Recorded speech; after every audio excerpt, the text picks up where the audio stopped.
বাংলাদেশ ভারত সীমান্তে পাল্টে গেছে পাশার দান। চরম আতঙ্কিত সময় পার করছে ভারতীয় সীমান্তরক্ষী বাহিনী বিএসএফ। নিরাপত্তা ইস্যুতে গত এক মাসে বিজিবি বিএসএফ এর মধ্যে বৈঠক হয়েছে 722 বার। তার মধ্যে গত 15 দিনেই দুই দেশের সীমান্তরক্ষী বাহিনীর মধ্যে বৈঠক হয়েছে 614 বার। বাংলাদেশের পরিবর্তিত পরিস্থিতিতে সীমান্তে বিএসএফ কতটা আতঙ্কিত সময় পার করছে তা এই দুটি সংখ্যা থেকেই সহজেই আঁচ করা যায়।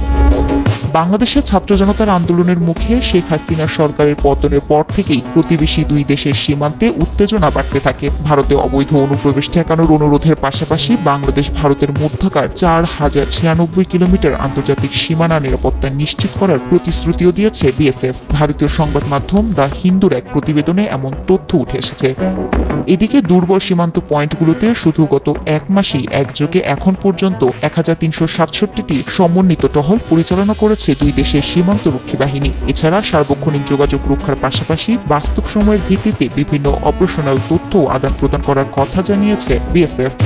5 আগস্ট কলকাতায় অনুষ্ঠিত ভারতীয় স্বরাষ্ট্র মন্ত্রণালয় নিযুক্ত বিশেষ কমিটির সঙ্গে বৈঠকের পর এমন তথ্য জানায় ভারতীয় সীমান্তরক্ষী বাহিনী।